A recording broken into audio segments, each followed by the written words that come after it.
मंत्र पाठ। ॐ सहनावतु सहनौ भुनक्तु सह वीर्यं करवावहै तेजस्विनावधीतमस्तु मा विद्विषावहै। ओम शांति शांति शांति।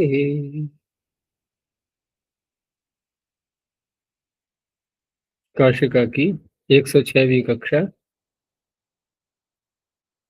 तृतीय अध्याय के तृतीय पाद में 138 सूत्र हो चुके हैं। पूछना है कुछ पीछे से? आचार्य, भविष्यति मर्यादा वचने और इसमें जो उदाहरण है, यह अयम अध्वा गंतव्यः आ पाटलिपुत्रात् तस्य यद अवरम कौशाम्ब्यास्तत्र। तो यहाँ वक्ता है और पाटलिपुत्र, उसके बीच में कहीं कौशाम्बी। तो वक्ता और कौशाम्बी के इस भाग को अवर कहेंगे ना? हाँ, वक्ता की ओर का जो भाग है वो अवर हो गया, और मध्य से उधर का पाटलिपुत्र का भाग वो पर हो गया, जिसके लिए अगला सूत्र है।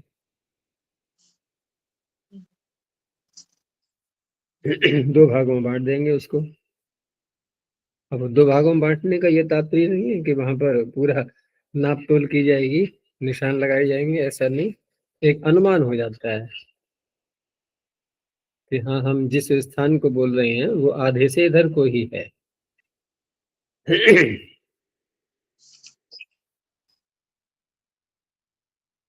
अच्छा, और इसका व्यवहार में प्रयोग होता है क्या? है?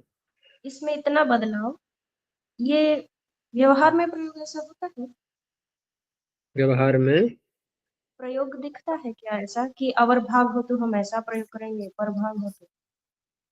नहीं, ये उस समय पाणिनि के समय में, पाणिनि के समय में ये इस प्रकार के जैसे पाटलिपुत्र इत्यादि बहुत प्रसिद्ध स्थान रहे हैं ना, ये उस समय बहुत प्रसिद्ध स्थान रहे हैं ये।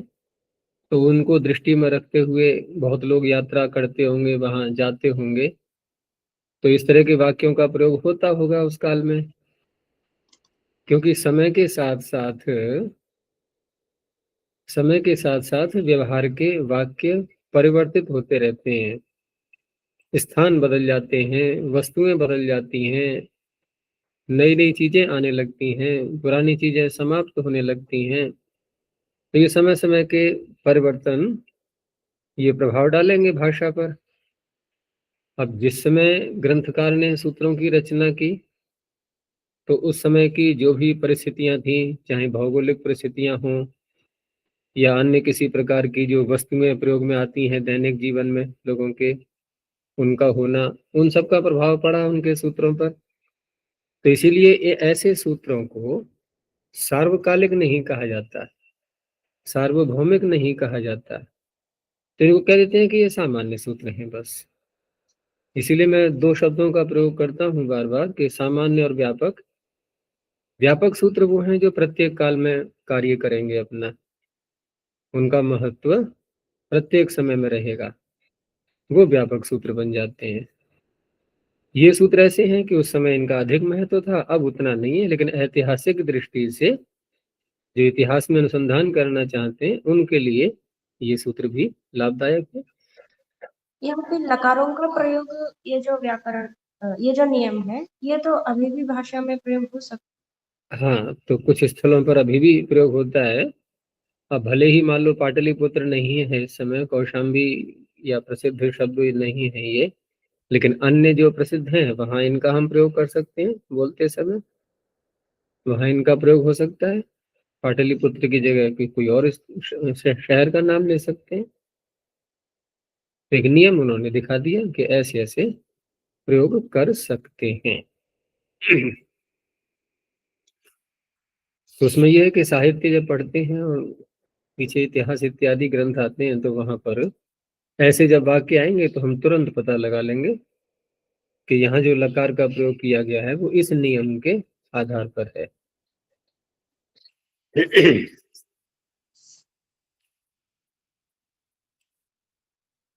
आज से जो प्रकरण प्रारंभ हो रहा है ये एक अलग प्रकार का प्रकरण है, क्योंकि हमने लकारों का जो अध्ययन किया है उन लकारों में एक लिंग लकार एक अलग स्थान रखता है, और लिंग लकार के लिए ही ये सूत्र आगे आ रहे हैं। और कहाँ कहाँ ये होना है लिंग लकार, तो दो सूत्र तो ये हो गए इसके जो प्रमुख है, लिंग निमित्त लिंग और भूतेचा। आगे फिर कहाँ तक हम वैकल्पिक रूप से इन प्रत्ययों को करेंगे वो फिर आगे बताया जाएगा। अब ये जो प्रथम सूत्र है, क्योंकि काल का यहाँ विभाग कर दिया गया, प्रथम सूत्र जो है ये, तो यहाँ पर भविष्यत की अनुवृत्ति ला करके ये भविष्यत काल के लिए हो जाएगा। अगला सूत्र भूतकाल के लिए हो जाएगा। आगे चल करके जो सूत्र आएंगे वहां पर भविष्यत काल में नित्य ही होना है प्रत्यय, और भूत में फिर विकल्प हो जाएगा। अगले जो विषय आएंगे सूत्र में वहां पर। तो पहले प्रथम सूत्र देखते हैं कि लिंग निमित्त लिंग क्रियातिपत्तो। अब यूं देखें तो लिंग का कोई अलग से तो अर्थ नहीं लिया इन्होंने, यानी कि निमित्त किसको माना, जो इनके निमित्त है उन्हीं को ले लिया, कि जो लिंग का निमित्त है वही लिंग का निमित्त बनेगा। तो निमित्त तो वही बनेगा, लेकिन थोड़ा सा अंतर आ जाएगा कि जो भी लिंग के निमित्त हैं वहां जो क्रिया हो रही है उस क्रिया की जब अतिपत्ति होगी, अतिपत्ति का अगर हम एक शब्द में अर्थ बोलें तो यूं भी कह सकते हैं क्रिया का न होना। एक तो होता है उलट होना, क्रिया जैसे कहा जाना, तो उलट क्या होगा इसका, आना। हमने कहा जगना, उल्टा क्या हो जाएगा, सोना। ऐसे नहीं लेना हमें, क्रिया का न होना बस। क्रिया का न होना, उसका अभाव, तो वो कहलाएगा क्रिया की अतिपत्ति। अब उसमें कारण बनते हैं कि क्रिया की अतिपत्ति, क्रिया का न होना, तो उसमें कोई ऐसा प्रतिबंधक आ गया सामने, कोई प्रतिबंधक सामने आ जाता है तो क्रिया नहीं हो पाती है। या फिर जिन साधनों को लेकर के क्रिया की जा रही है उन साधनों की विकलता, ठीक है ना, कमी रहना, उनमें कोई कमी आ जाना साधनों में, तो इस तरह से क्रिया की अतिपत्ति हो जाती है। तो उस अवस्था में ये सूत्र लगता है। और लिंग निमित्त जो शब्द लिया गया है, तो लिंग के निमित्त हम कहाँ देखेंगे, तो एक प्रमुख सूत्र यहाँ आने वाला है इसी प्रकरण में, हेतु हेतु मतोर लिंग। हेतु हेतु मतो हो, एक हेतु होता है और दूसरा हेतु मत। तो हेतु हो गया कारण, हेतु मत हो गया कारण वाला, ठीक है, हेतु और हेतु मत। तो ऐसी स्थिति आने पर लिंग का विधान किया पाणिनि ने, हेतु हेतु मत और लिंग। चलो ठीक है, हेतु भी हो गया हेतु मत भी हो गया, दोनों एक ही वाक्य में विद्यमान है, लेकिन वहां क्रिया हो रही है। भाई इसी बात पर ध्यान रखना है, क्रिया वहां हो रही है तो वहां तो लिंग का प्रयोग होगा, क्रिया यदि हो रही है। लेकिन कोई प्रतिबंधक अथवा साधन की विकलता होने पर क्रिया नहीं हुई है यदि, तो उस अवस्था में फिर हेतु हेतु मत स्थिति तो वही रही, निमित्त तो वही रहे, लेकिन अब वहां पर लिंग का प्रयोग होगा, अब लिंग का नहीं होगा, ठीक है ना, लिंग का नहीं होगा। तो हम यूं भी कह सकते हैं कि क्रिया की अतिपत्ति होने पर ये सूत्र लिंग लकार का अपवाद बन रहा है। क्रिया होगी तो लिंग लकार, अतिपत्ति है तो लिंग लकार, बाकी सब बातें वही रहेंगी, हेतु भी हो रहेगा, हेतु मत भी रहेगा। अब देखो अर्थ है, तो वो तो एक प्रमुख सूत्र हो गया है, हेतु हेतु मत और लिंग। हम अन्य जो यहाँ से वो ताप्य से जो प्रारंभ हो रहा है प्रकरण आगे, और ये जाएगा उताप्य हो समर्थ और लिंग से पहले पहले तक, ये भी सारे हेत यह लिंग लकार का जहां जहां कोई भी निमित्त आएगा, जहां लिंग लकार का विधान किया गया है। लिंग का निमित्त का तात्पर्य किसी बात को बोल करके लिंग का विधान करना, वही लिंग का निमित्त हो गया। तो वहां भी सर्वत्र वो भी सब लिंग के निमित्त माने जाएंगे, वहां भी लिंग का प्रयोग होगा भविष्य काल में, ठीक है ना। और भूतकाल में विकल्प रहेगा वहां। तो इस तरह से इनका वर्गीकरण हो जाएगा, भविष्यत काल में नित्य होगा, भूतकाल में विकल्प रहेगा। लेकिन विकल्प भी कहाँ रहेगा, आगे के जो सूत्र आ रहे हैं वहां जो जो शर्तें लगेंगी सूत्रों के साथ में, बस उसी उन्हीं विषयों में विकल्प रहेगा, अन्यत्र वहां वो भी नित्य रहेगा। तो एक सूत्र यहाँ ले लिया जो मुख्य है कि हेतु हेतु मतो लिंग इत्येवम आदिकम, देखो आदि लगा दिया ना, इत्येवम आदिकम, ये भी सूत्र, और अन्य भी जो लिंग लकार का विधान करने वाले सूत्र हैं, वो सब हेतु, वो सब लिंग के निमित्त बनेंगे। तो इत्येवम आदिकम लिंगो निमित्तम तत्र, अब उन्हीं सूत्रों के विषयों में, लिंग निमित्ते भविष्यति काले लिंग प्रत्ययो भवति।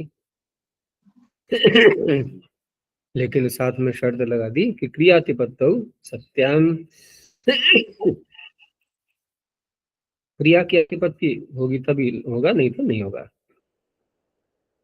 अब क्रिया की अतिपत्ति कैसे होती है, तो उसी को आगे दिखाया है इन्होंने कि कुतश्चिद वैगुण्या,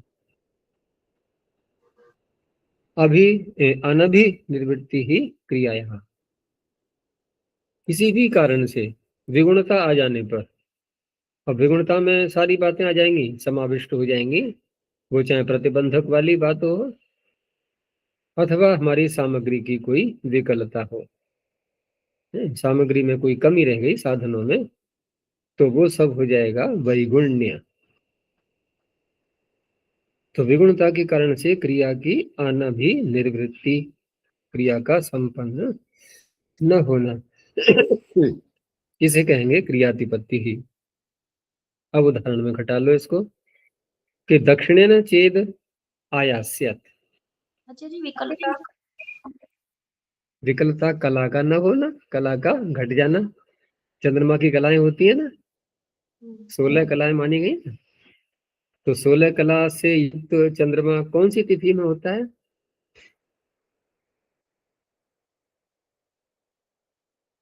पूर्णिमा। हैं? देखो चंद्रमा के 16 भाग कर दो, ठीक है ना, 16 टुकड़े उसके। और जहां पूरा चंद्रमा दिखाई दे रहा है वो 16 कला से युक्त है।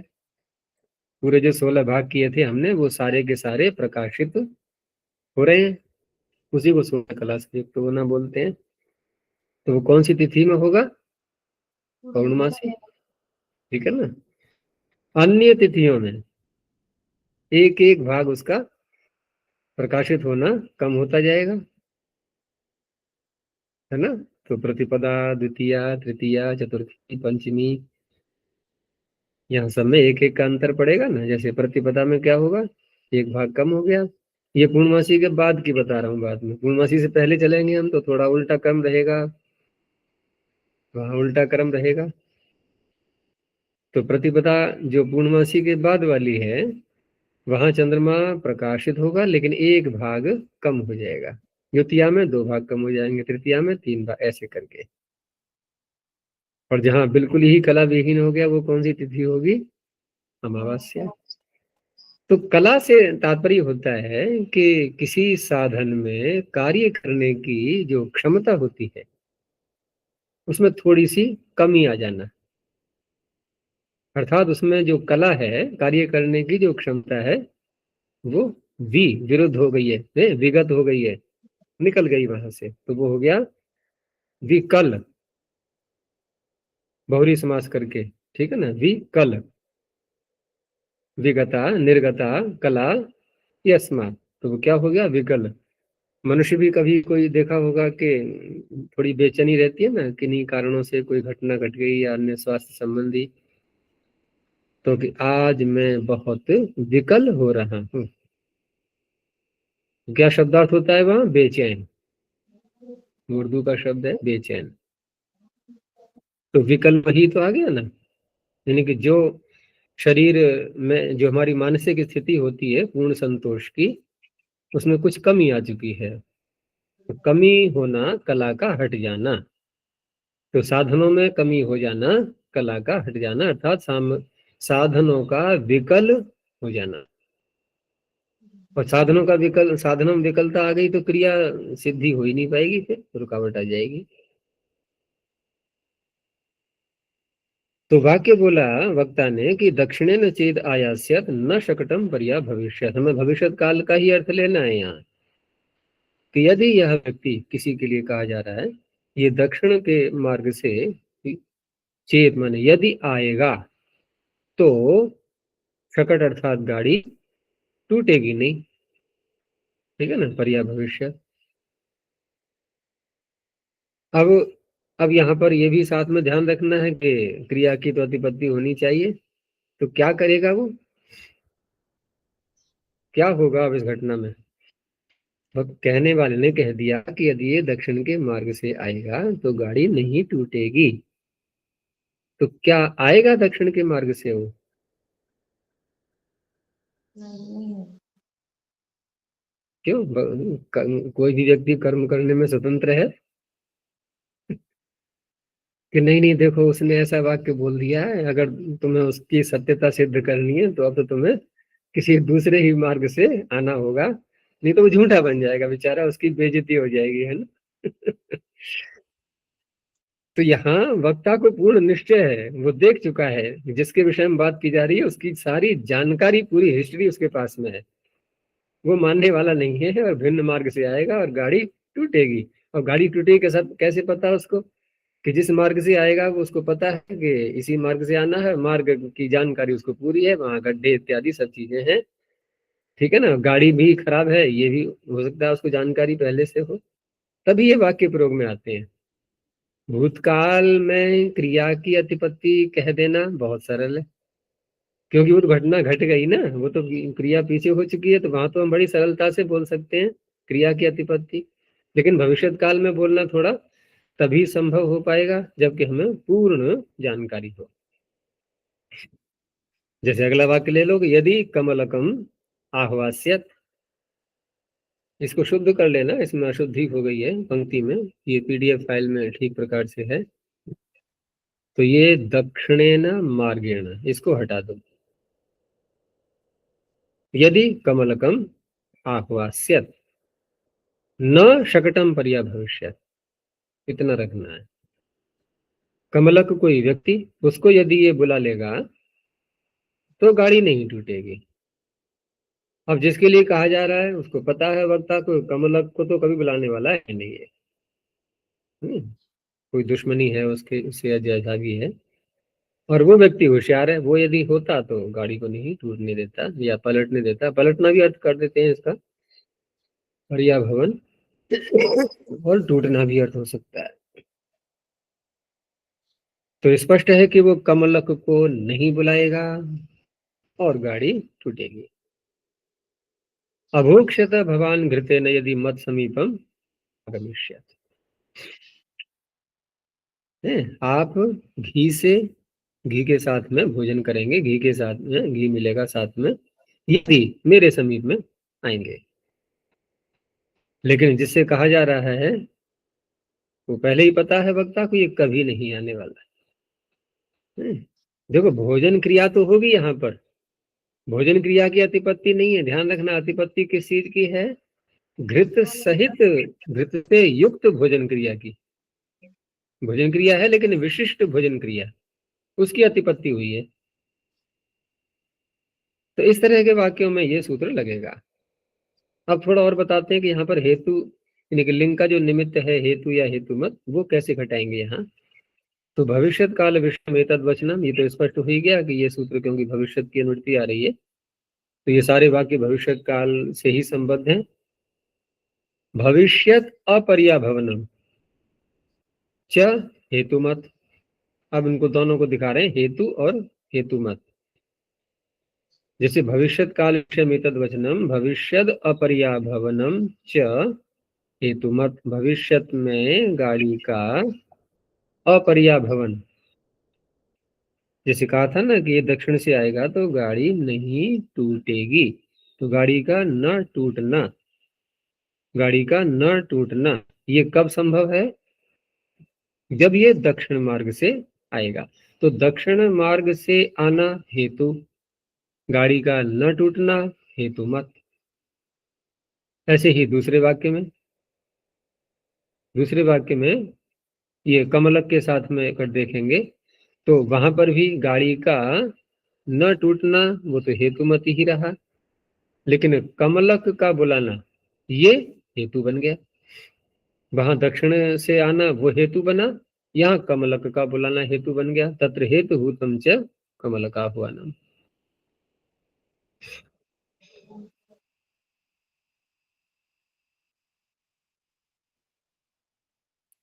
आगे कहा कि लिंगी लिंगे बुद्धवा, लिंगी कौन, लिंग वाला अर्थात हेतु मत, और लिंग कौन, हेतु, दोनों को जान करके दोनों का जिसको ज्ञान है, और तद अतिपत्तिम च, फिर क्रिया का न होना, ये कैसे, ये जाना कैसे कि प्रमाणांतराद अवगम्य, अन्य प्रकारों से प्रमाणों से ये सारी जानकारी वक्ता के पास में है, तब वक्ता वाक्यम प्रयुक्ति, तब ये प्रयोग करेगा वाक्य। यदि कमलकम आपास्यत न शकटम पर्या भविष्यत इति। तो हेतु हेतु मतोर आह्वान अपर्या भवनयोः हेतु हेतु मतो हो, यथासंग लगा लो, आह्वान पर्या भवनयोः। हेतु क्या है, ये कमलक वाले वाक्य में घटा रहे हैं कि कमलक का आह्वान हेतु और अपर्या भवन हेतु मत। तो हेतु हेतु मतो हो आह्वान पर्या भवनयो हो भविष्यत काल विषय हो, दोनों ही भविष्यत काल के विषय हैं ये। भविष्यत काल विषय हो अतिपत्ति ही इतो वाक्याद अवगम्यते, इस वाक्य से यहाँ अतिपत्ति का बोध हो रहा है। तो इस तरह से ये सूत्र हो गया भविष्यत काल के लिए। अब अगला सूत्र देखो,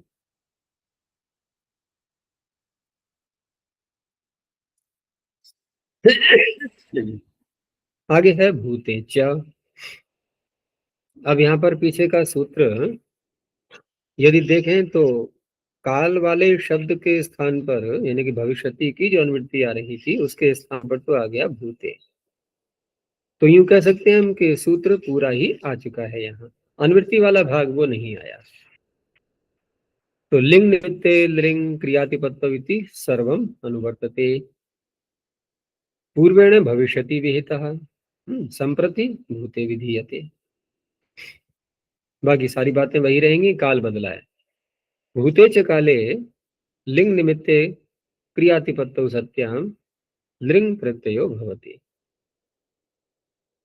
अब यहाँ जो बता रहे हैं आगे कि ये जो सूत्र आ रहा है वो ताप्य हो, तो वो ताप्य में वा को अलग कर दें तो क्या रह गया,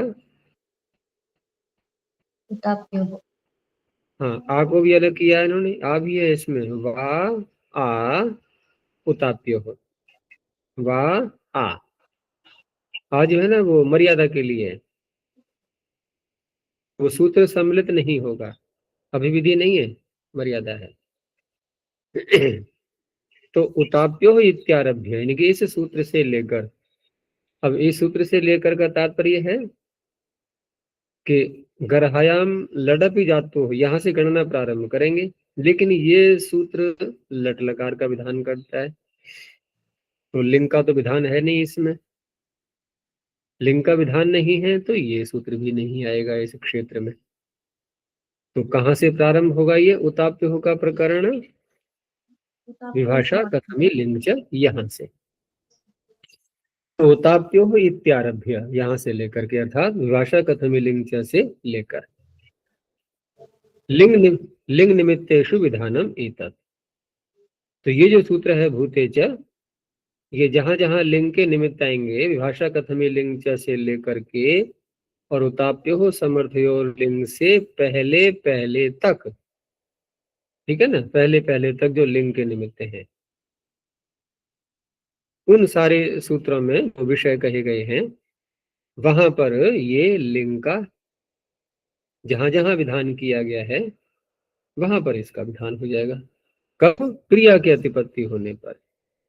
और क्रिया की यदि अतिपत्ति नहीं है तो ये सूत्र आगे आने वाले ये लिंग लकार करेंगे ही। जिस जिस निमित्त की बात वहां की गई है उस निमित्त में वो लिंग लकार करेंगे। अच्छा, अब रही बात कि जब क्रिया की अतिपत्ति होगी तो वहां पर फिर लिंग लकार होगा भूतकाल में, तो कहा होगा तो, लेकिन वहां विकल्प से होगा। अब इसको हम दो तरह से बोलेंगे कि विभाषा कथमी लिंग च से लेकर के उताप्य हो समर्थ्य और लिंग से पहले पहले तक के जो सूत्र हैं, वो जिस जिस निमित्त को लेकर के लिंग का विधान कर रहे हैं, तो वहां काल की तो कोई बात कही नहीं जाएगी, भविष्यत हो या भूत हो, ठीक है ना, वहां काल से कोई संबंध नहीं रहेगा। लेकिन फिर भी भूते की अनुवृत्ति आगे जाएगी, परंतु वो ताप्य से जुड़ी हुई, वो ताप्य से जुड़ी हुई। तो वहां पर यदि क्रिया की अतिपत्ति नहीं है तब तो वो लिंग लकार जहां जहां किया जाएगा आगे वो नित्य ही रहेगा, ठीक है ना। और जब क्रिया की अतिपत्ति होगी तो लिंग भी रहेगा और लिंग भी रहेगा, वहां विकल्प हो जाएगा। लेकिन कौन से काल में? भूतकाल में, ये ध्यान रखना है। अच्छा, भविष्यत काल हो तो आगे वाले सूत्रों में क्रिया की अतिपत्ति होने पर यदि भविष्यत काल है तो क्या होगा, तो क्या स्थिति बनेगी? तो नित्य ही लिंग होगा। तो नित्य ही लिंग होगा। तो फिर लिंग का विधान कहाँ कहाँ रह गया? एक तो भूतकाल में एक पक्ष में रह गया, और जहां क्रिया की अतिपत्ति नहीं है वहां नित्य ही लिंग होना है। निमित्त सब वही रहेंगे, लिंग के निमित्त वही रहेंगे, लेकिन क्रिया की अतिपत्ति नहीं है तब तो इन सूत्रों का विषय ही नहीं बनेगा। वो क्रिया की अतिपत्ति है तो हमने दो भागों में बांटा उसको कि भविष्यत काल में नित्य और भूतकाल में विकल्प से। ये व्यवस्था आगे चलेगी। तोताप्यो इत्यारभ्य लिंग निमित्तेषु विधानम एतत् प्राक ततो विकल्पम वक्ष्यति। तो उस उताप्यो समर्थ्य और लिंग सूत्र से पहले पहले तक विकल्प कहा जाएगा। वो विकल्प का शब्द कौन सा रहेगा? वो ताप्यो में आया हुआ वाह, ये विकल्प चलेगा आगे। वो ताप्यो सूत्र स्वयं में विधि सूत्र नहीं है, ये केवल व्यवस्था बना रहा है, अधिकार के रूप में जाएगा, और विभाषा कथमी लिंग च से इसकी प्रविष्टि होगी। तो अब जो उदाहरण देंगे आगे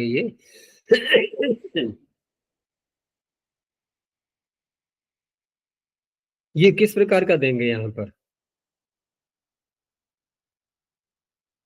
देखो, लिंग के निमित्त जो यहाँ गिने जाएंगे, जैसे कि विभाषा कथमी लिंग च, एक कथम प्रयोग आने पर हो गया, किम वृत्ते लिंग लिटौ, किम किम के रूपों में आ गया ये, फिर अनवक्लिर्ति और अमर्ष में आ गया, फिर किंकिल और अस्थि का अर्थ ये हो गया, फिर जातु और यत का प्रयोग हो गया, यत यत्र का प्रयोग हो गया, गर्हा अर्थ ले लिया, चित्रीकरण अर्थ ले लिया, ठीक है ना, और बस आगे तो फिर अलग हो गया। अब यहाँ पर बस यहीं तक है, शेषे लिट दो इसका विषय बनेगा नहीं, क्योंकि वहां पर लिट का विधान है, लिंग का नहीं है।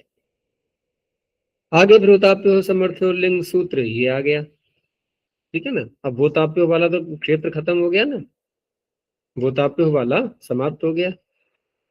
तो ताप्यो समर्थ्यो लिंग है, यहां से लेकर के अब आगे जो अन्य सूत्र आ रहे हैं लिंग का विधान करने वाले, ये लिंग का विधान बहुत चलता है। ये लिंग लकार का प्रयोग देखना कभी भी साहित्य में बहुत मिलेगा, सबसे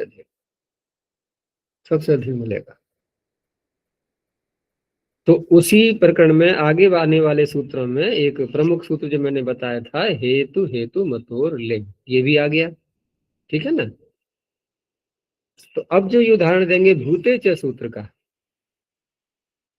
ये उताप्य हो यानी वो ताप्य हो का अधिकार जहां तक जा रहा है वहां से उठाएंगे ये, या कि उसके आगे के सूत्रों में जो विषय कहा गया है उताप्य हो समर्थ्य और लिंग से आगे, वहां से उठाएंगे आगे वाले। आगे वाले, क्योंकि वो ताप्यों का जहां जहां अधिकार जाएगा वहां विकल्प रहेगा, ठीक है ना। भूतकाल में लिंग का विधान आगे होना है, लेकिन वो वैकल्पिक पक्ष में है।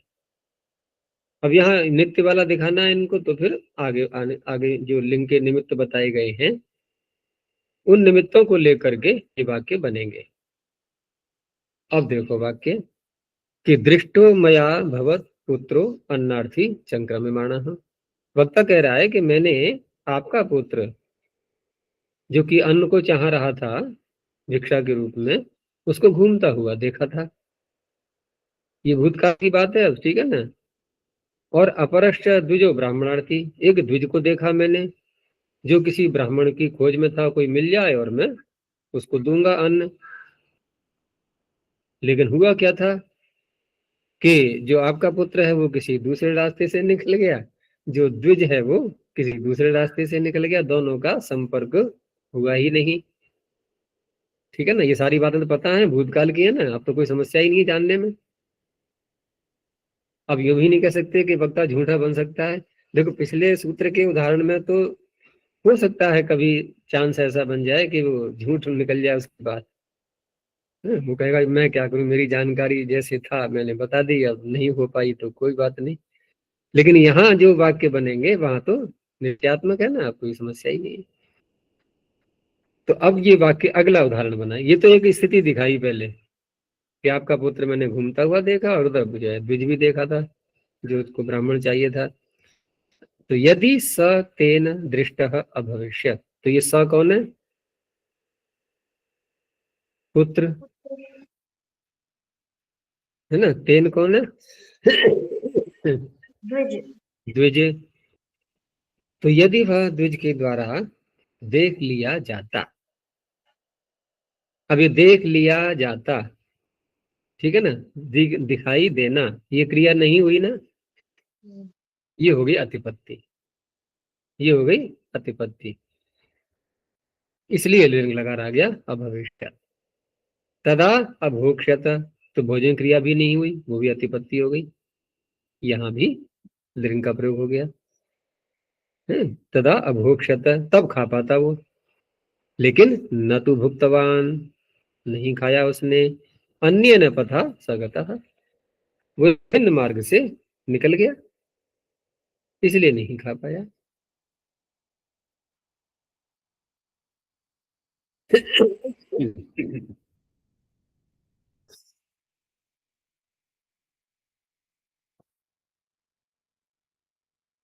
चलो अब आगे देखते हैं। तो ये तो हो गया इसका दोनों सूत्रों का पृथक पृथक।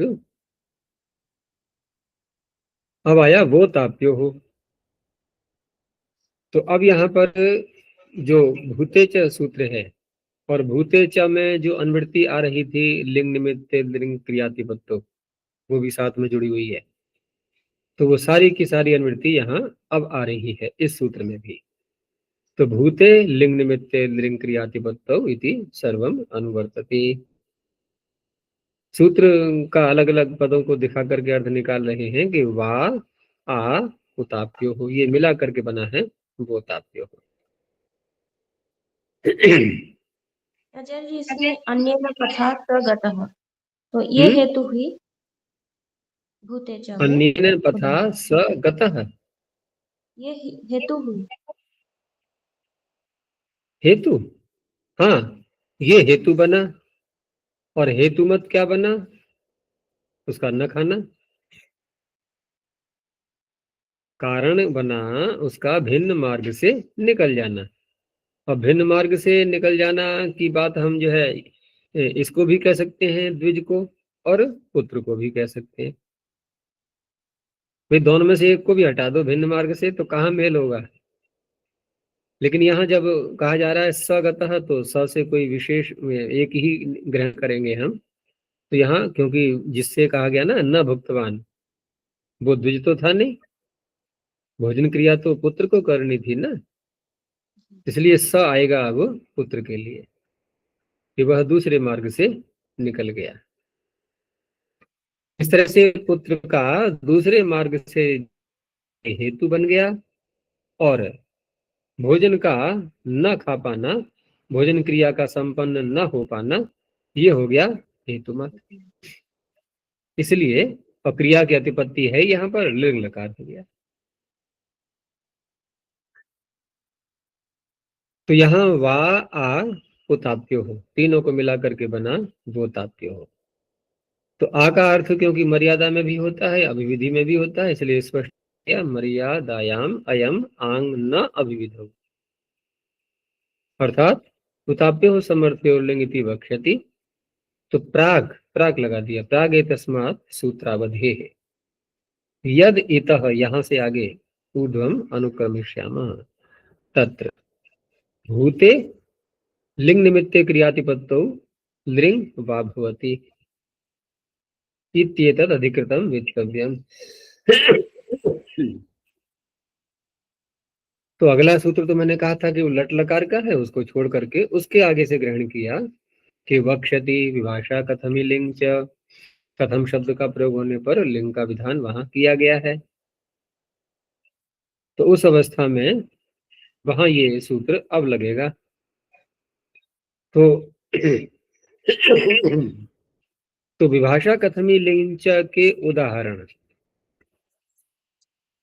हम दो प्रकार से लेंगे। अब जो बात मैंने पीछे बताई थी ना, अब यहाँ घटा के देख लो। पहले मैंने ये कहा था कि आगे के जो सूत्र हैं ये वो ताप्य होके आगे, यहाँ यदि क्रिया की अतिपत्ति नहीं हुई है, जैसे कथम का प्रयोग कर रहा है ये सूत्र, कथम का प्रयोग मांग रहा है वाक्य में, तो ये लिंग का विधान करेगा। ठीक है ना, क्रिया की अतिपत्ति की बात नहीं है यहाँ पर, क्रिया संपन्न हो रही है तो लिंग का विधान हो गया।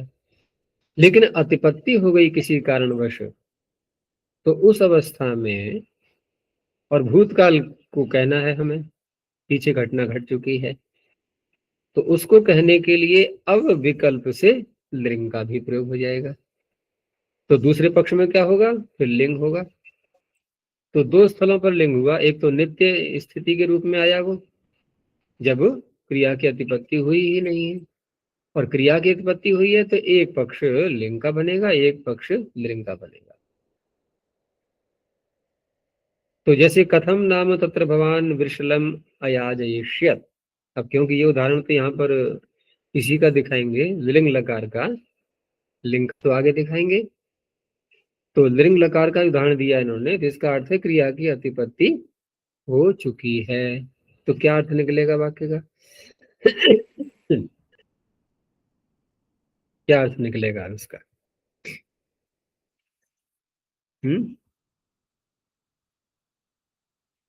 कथम नाम तत्र भवान वृषलम अयाजयिष्यत्, अर्थात आप कैसे जो है, कैसे किसी वृषल, ये सब इन सूत्रों में यहाँ पर वृषल वृषल बहुत प्रयोग आ रहा है, इसी वाक्य को बार बार लिया जाएगा।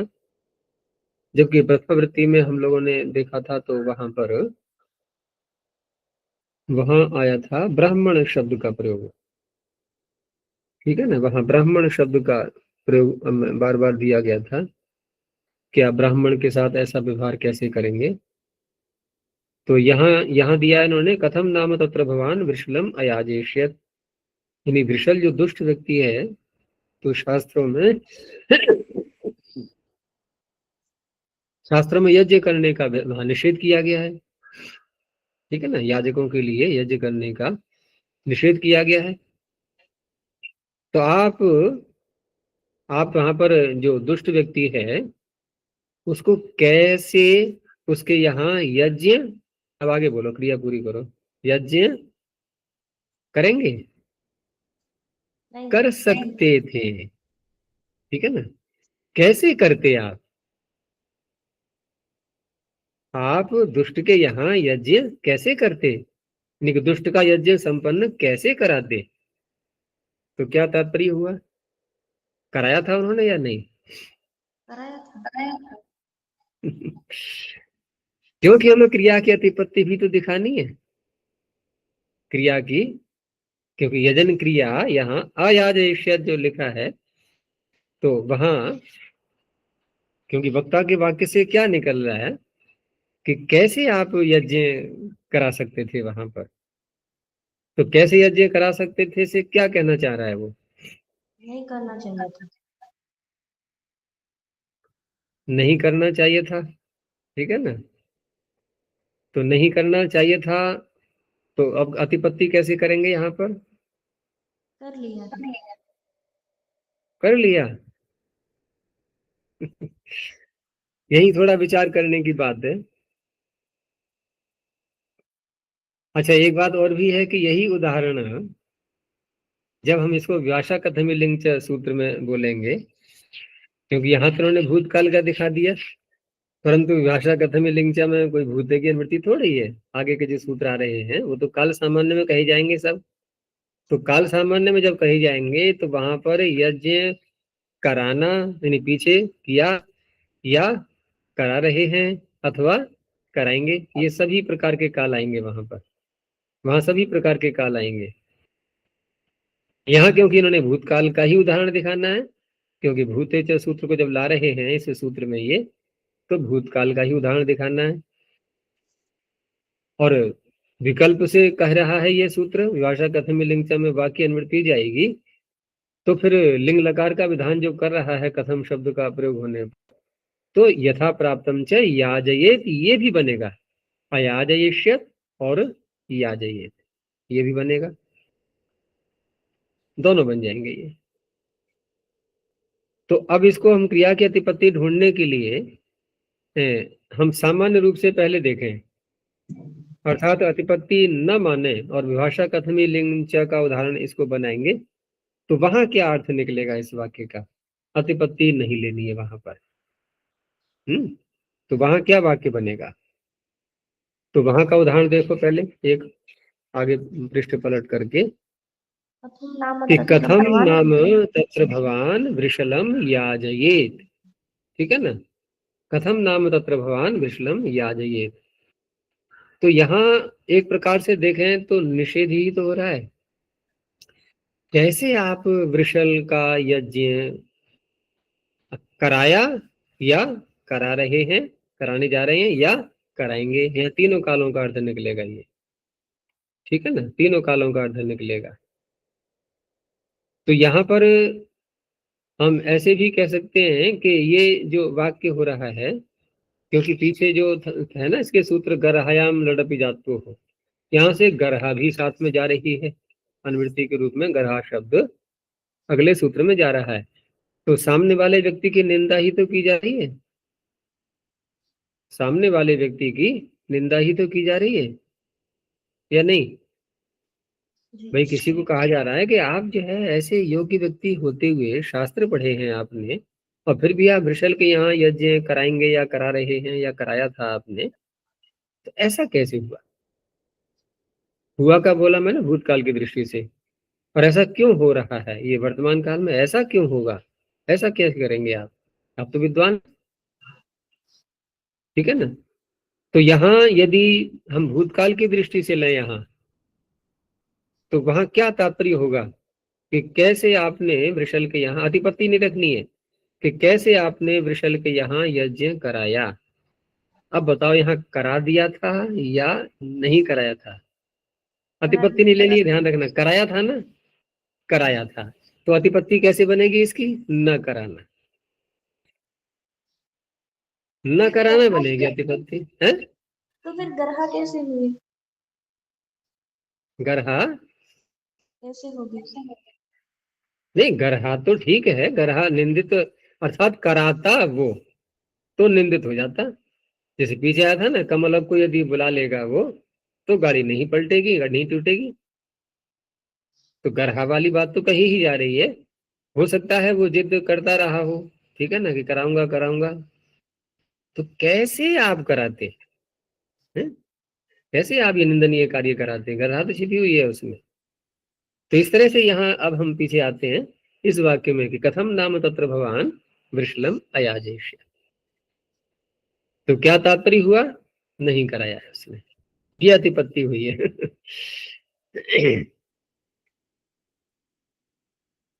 तो ये तो अलग हो गया, ये विभाषा कथम लिंग से जुड़ा हुआ हो गया धारण। अगला जो सूत्र है ये एक अलग है, यहाँ पर लिंग से या लिंग से कोई भी संबंध नहीं है।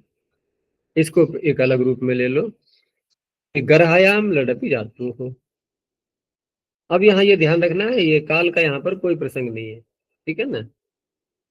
काल का यहाँ पर कोई प्रसंग नहीं, और आगे के सूत्रों में भी जो वो ताप्य हो सूत्र का अधिकार जा रहा है, भूते सूत्र को लेकर के, काल जो वाचक शब्द है भूत, उसको लेकर के जो आगे अधिकार जा रहा है, तो अधिकार जाने पर भी वो काल सामान्य में भी प्रत्यय करेंगे, ठीक है ना। और भूतकाल का जब होगा तब ये लिंग विकल्प से हो जाएगा। इस तरह से विभाग बनते जाएंगे आगे। तो गर्हायाम लड़बियातो, गर्हा कुत्सा इति अनर्थांतरम, अर्थात एक ही अर्थ है इनके, अलग अलग नहीं है। अच्छा जी, तो लिंग भूतकाल में लिंग प्राप्ति ही है, विकल्प से लिंग के लिए ही सूत्र है। जोर से बोलो।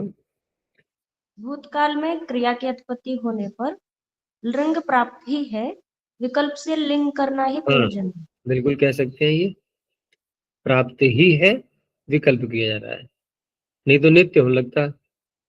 जैसे जैसे भविष्यत काल में क्रिया की अतिपत्ति हुई है, भविष्यत काल का वाक्य है, तो नित्य लिंग। लिंग प्राप्त है, वो होगा। ऐसे ही ये भूतकाल में भी नित्य प्राप्त हो रहा था, तो प्राप्ति में विकल्प है, प्राप्त विभाषा।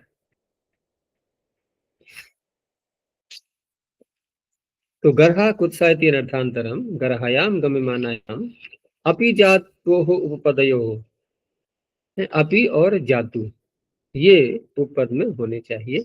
धातु हो लट प्रत्ययो भवति। अब काल से यहाँ कोई तात्पर्य नहीं, इसलिए आगे कहा कि वर्तमाने लट उक्तः, क्योंकि लट लकार कह रहा है सूत्र, तो लट का पूरा इतिहास निकला गया, पीछे देखा कि अरे लट लकार तो वर्तमान काल में कहा जा रहा है, तो क्या हम वर्तमान काल लेंगे यहाँ पर?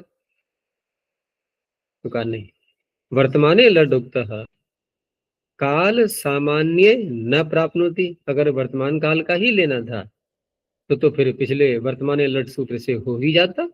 भाई अपी और जादू प्रयोग कर रहे हैं हम, तो समस्या क्या है? वो क्या लट नहीं करेगा वहां? तब भी करेगा लट।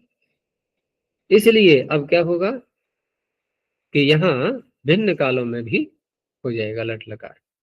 तो काल सामान्य न प्राप्नोति इति विधीयते, लट लकार तीनों कालों में, काल सामान्य का तात्पर्य तीनों काल। जब भी काल सामान्य शब्द आता है तो इसका अर्थ होगा तीनों काल।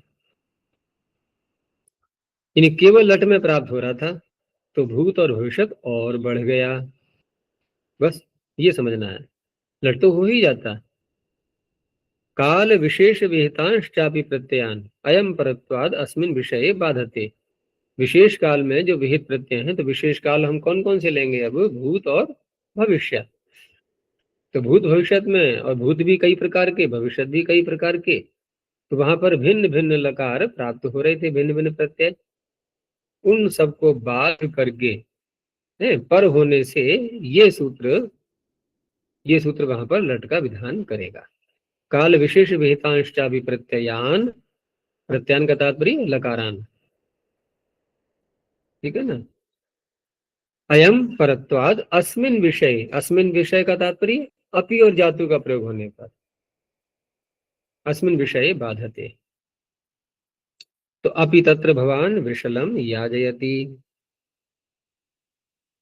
ये गर्हा हो गई। जातु तत्र भवान वृषलम याजयति, ये भी इसी अर्थ में है यहाँ पर। और गर्हा में ही है, गर्हा में ही अर्थात मैं निंदा कर, हम सब निंदा करते हैं इस इन बातों की। अहो अन्यायम एतत्, ये बहुत अन्याय है कि वृषल के यहाँ यज्ञ कराया या करा रहे हैं या कराएंगे। अब यहाँ पर लिंग लकार का तो कोई नाम लिया नहीं गया है, तो लिंग निमित्त अभावात इह क्रियातिपत्तौ लिंग न भवति। अब मान लो यहाँ इन्हीं वाक्यों में क्रिया की अतिपत्ति हो जाए, अर्थात वो यज्ञ नहीं कराया उसने, ये अतिपत्ति हो जाएगी। ये गर्हा कब की जाती है? ये कराया या कराएंगे या करा रहे हैं, ये सारी बातें निश्चयात्मक रूप से सामने आ रही हैं, तब गर्हा उत्पन्न हो रही है। तो उस अवस्था में तो ये लट लकार का प्रयोग हो गया सर्वत्र। और अगर क्रिया की अतिपत्ति होगी तो क्रिया की अतिपत्ति होने पर जो विधान किया गया है लिंग का, वो तब होता है जबकि लिंग का निमित्त हो। ये लिंग का निमित्त नहीं, लट का निमित्त है। ये तो लट का विषय चल रहा है, इसलिए यहाँ लिंग नहीं होगा, चाहे अतिपत्ति हो या न हो।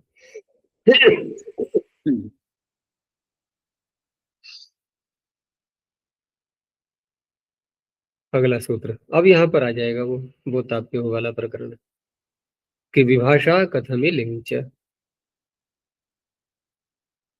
गर्हयामिति वर्तते, वो पीछे से जुड़ गया है इसमें। तो कथम शब्दे उपपदे गर्हयाम गम्यमानायाम धातुर लिंग प्रत्ययो भवति चकारात लट च। अब यहाँ लट का भी विधान किया गया है, तो ठीक है, लट का विधान भी हो जाएगा। उस अवस्था में लिंग का निमित्त नहीं बनेगा वो, जब लट का विधान करेंगे तो। जब लिंग करेंगे तो लिंग का निमित्त माना जाएगा कथम शब्द का प्रयोग। और सूत्र में जो विभाषा कहा गया है, तो विभाषा ग्रहणम यथा स्वम, क्योंकि दूसरा जो पक्ष बचेगा विभाषा ग्रहण करने से, तो उस अवस्था में यथा स्वम काल विषय विहिता नाम अबाधनार्थम, यथा स्वम काल विषय विहिता नाम, काल विषय में जो भिन्न भिन्न प्रत्यय कहे गए हैं, लकार कहे गए हैं, उनको न रोकने के लिए, जैसे पिछले सूत्र ने क्या किया था, सारे रोक दिए अन्य प्रत्यय और लट लकार का विधान कर दिया। लेकिन यहाँ विकल्प कहा जा रहा है, तो विकल्प कहने से लिंग लकार भी हो जाएगा विभिन्न कालों में, अर्थात तीनों कालों में। और विभाषा ग्रहण करने से अन्य कालों में जो प्रत्यय विधान किए गए हैं वो भी हो जाएंगे, उनका बाध नहीं होगा। तो अबाधनार्थम, उसके लिए विभाषा ग्रहण किया गया है। तो एक तो विभाषा ये हो गया, एक वो ताप्य होगा, वह भी तो आ रहा है,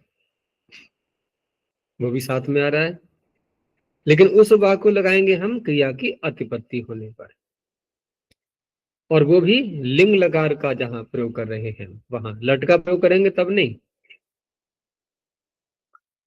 तो अब देखो इसके उदाहरण कि कथम नाम तत्र भगवान वृषलम याजयेत, लिंग का विधान कर दिया इसने तीनों कालों में।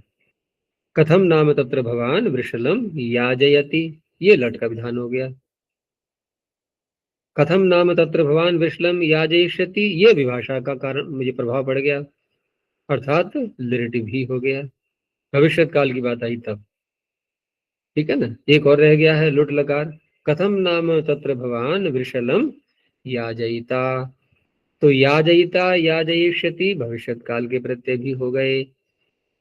ठीक है, और लट का विधान भी हो गया और लिंग का विधान भी हो गया।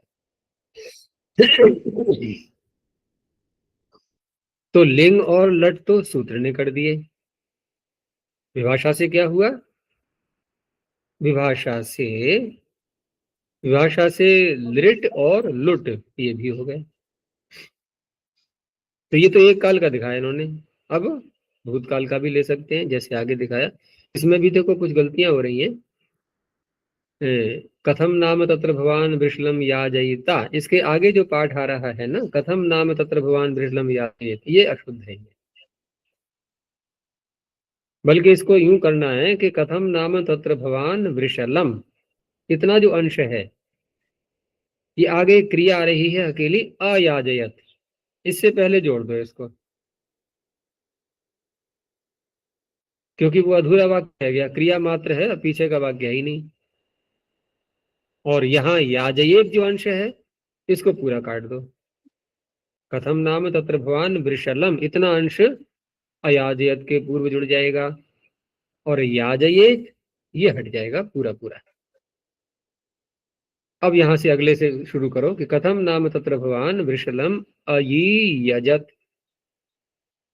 अब ये काल का ही भेद दिखा रहे हैं। देखो पीछे जो वाक्य थे ना, कथम नाम तत्र भवान वृषलम याजयेत और याजयति, जो पीछे के दो वाक्य थे प्रारंभ के, वो यहां भी रहेंगे। जो विभाषा का जो प्रभाव दिखाया था, वो एक तो भविष्य काल के प्रत्यय दिखा दिए इन्होंने, तो भूत के तो रह गए ना सारे, अब भूत के दिखा रहे हैं। जो पीछे लिंग और लट का प्रयोग किया है, वो फिर जुड़ जाएगा इसी के साथ में यहाँ। अर्थात वो जो लिंग और लट है, वो भविष्य काल के अर्थ में भी है, वर्तमान काल के अर्थ में भी है, भूतकाल के अर्थ में भी है, वो तीनों कालों में है। लेकिन विभाषा कहने से भविष्य काल के प्रत्यय भी हो जाएंगे, भूतकाल के प्रत्यय भी हो जाएंगे। तो भविष्य काल के दिखा दिए, ये भूतकाल के हैं। तो अयी यजत, अब क्योंकि धातु बोली थी याजी ऋजंत, तो ऋजंत का प्रयोग करेंगे तो फिर रूप क्या बनेगा, लुंग लकार में ऐसा ही बनेगा, अयी यजत। सिद्धि बार बार हमें नहीं करनी यहाँ पर, वो सब जैसे पीछे किए हैं वैसे ही हो जाएंगे। अब अगला वाक्य लंग का प्रयोग, तो पिछला जो अंश था वो यहाँ जोड़ देंगे, कथम नाम तत्र भवान वृषलम अयाजयत। दो हो गए। अब रह गया लिट, कथम नाम तत्र भवान वृषलम याजयान चकार। अब ये प्रत्यांत होने से आम प्रत्यय हो गया, कास प्रत्यात आम अमंत्र लिटू। ये तो सारे हो गए सामान्य उदाहरण, ठीक है ना। और क्रिया की अतिपत्ति हुई है या नहीं, नहीं हुई है। अच्छा ले सकते हैं, हो सकती है कहीं, नहीं हो सकती है, हो सकती है का विरोध नहीं है, लेकिन भूतकाल वाले वाक्य में यदि होती है, देखो वर्तमान काल में यदि क्रिया की अतिपत्ति हो रही है, या भविष्य काल में क्रिया की यदि अतिपत्ति हो रही है, भविष्य काल में यदि होगी तो नित्य ही लिंग होगा, वर्तमान काल में होगी तो न तो ये लिंग होगा, वो जो है भविष्य काल वाला लिंग होगा, ना भूतकाल वाला लिंग होगा, ठीक है ना। लेकिन भूतकाल में जब क्रिया की अतिपत्ति होगी तो वहां पर विकल्प से लिंग भी आ जाएगा। अब देखो आगे कि तत्र अत्र लिंग निमित्तम अस्ति, क्योंकि लिंग का सूत्र में नाम लिया गया कथम का प्रयोग करने पर, गर्हा होने पर, ये लिंग के निमित्त हो गए। लिंग के निमित्त का तात्पर्य गर्हा होना, कथम का प्रयोग होना, ये लिंग का निमित्त हो गया। तो अत्र लिंग निमित्तम अस्ति इति भूत विवक्षायाम क्रियातिपत्तौ वा लिंग, क्रिया की अतिपत्ति होने पर विकल्प से लिंग लकार भी हो जाएगा। और भविष्य विवक्षायाम, क्रियातिपत्तों भी जोड़ लेना साथ में, भविष्य विवक्षायाम सर्वत्र नित्य नैव लिंगा भवितव्यम। अब ये बार बार नहीं बताएंगे ये बात, सर्वत्र कह करके आगे के सूत्र भी ले लिए गए हैं कि वहां पर भी भविष्य की विवक्षा यदि है, वाक्य भविष्य काल का है, तो वहां नित्य ही लिंग होगा क्रिया की अतिपत्ति होने पर, और भूतकाल है तो क्रिया की अतिपत्ति होने पर विकल्प से लिंग होगा, ठीक है। ये संगति लगेगी आगे। अच्छा जी, यहाँ पे लिंग निमित्त में हैं? लिंग निमित्त आपने यहाँ पे गर्हा और कथम का प्रयोग कहे थे, ये स्पष्ट नहीं हुआ है। नहीं हुआ हेतु स्पष्ट। जी, हेतु क्यों नहीं हुआ? वो हेतु लिंग हेतु मत निमित्त, कहाँ है यहाँ पर? लिंग का अच्छा, निमित्त। यही उलझन है मस्तिष्क में। जी, हमने पीछे घटाया था कि हेतु और हेतुमान दोनों को देखा, तो वही बुद्धि चली आ रही है अभी तक, है ना, कि यहाँ भी हेतु हेतुमान दिखाई देना चाहिए हमें। हेतु हेतु मतो लिंग सूत्र उताप्यो समर्थ्यो लिंग के आगे है, वो अलग विषय है वहां पर, ठीक है ना, वो अलग विषय है।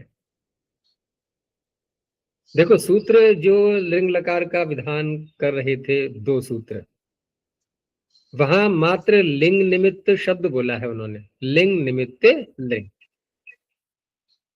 अब लिंग निमित्त को हमने दो प्रकार से लिया, और इसीलिए वहां आदि शब्द लगाया था, मैंने बताया था ना, हेतु हेतु मतोर, क्या था वो वाक्य, लिंग इत्येवमादिकम् लिंगः हाँ, लिंगः। इत्येवम् आदिकम।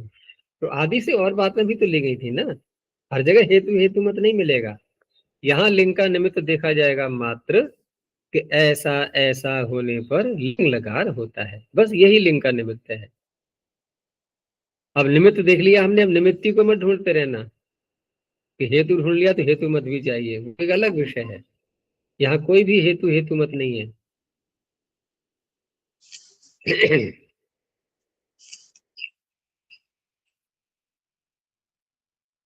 आगे किम वृत्ति लिंग लिरटव। अब जहां जहां भी लिंग का नाम आता जाएगा, चाहे पीछे से अनुवृत्ति के रूप में आए, चाहे सूत्र में कहा जाए, तो ये भूतेच और ये पीछे भविष्य में जो लिंग का विधान, ये सब दोनों बातें आ जाएंगी। भूत में विकल्प से, और भविष्य में नित्य, ये सभी सूत्र में जोड़ते जाएंगे क्रिया की अतिपत्ति होने पर।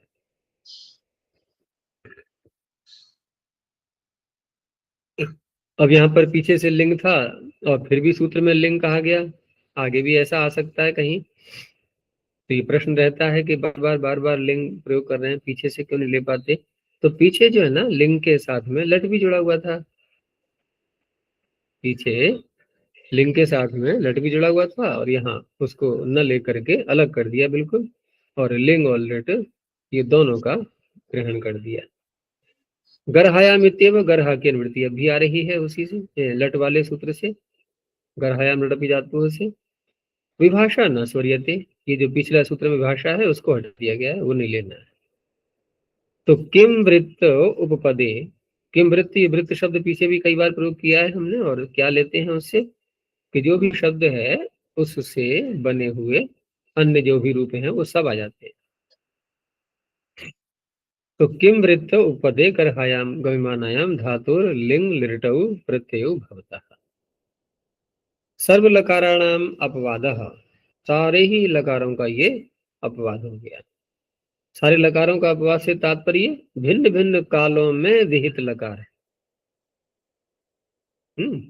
चाहे भूतकाल हो, चाहे वर्तमान काल हो, या भविष्य काल हो, तो अन्य जहां जहां भी जो भी लकार कहे गए हैं, जैसे वर्तमान काल में लट कहा गया, उसका अपवाद बन जाएगा। भूतकाल में लुंग लिट, है ना, और लंग, इनका अपवाद बन जाएगा। भविष्य काल में लिट और लुट का अपवाद बन जाएगा। यद्यपि यहाँ पर लिट एक पक्ष में कहा भी है, लेकिन लिंग जब करेंगे तब ये सारों का अपवाद बन जाएगा। केवल भविष्य में लिट को छोड़ दिया है थोड़ा। और लिंग ग्रहणम, जो दोबारा लिंग ग्रहण किया है पीछे से न लेकर के, तो कहा लटः अपरिग्रहार्थम, क्योंकि उसके साथ में लट जुड़ा हुआ था, इसलिए उसको ग्रहण नहीं करना है, इसलिए दोबारा लिंग बोल दिया। तो को नाम, अब ये किम का प्रयोग करेंगे, को नाम वृषलो यम तत्र भवान याजयत। अब याजयत, याजयिष्यति, है? काल का यहाँ कोई वो नहीं है, सभी लकारों का अपवाद माना गया है ये। तो को नाम वृषलो यम तत्र भवान याजयत, ये कौन सा लकार आ गया,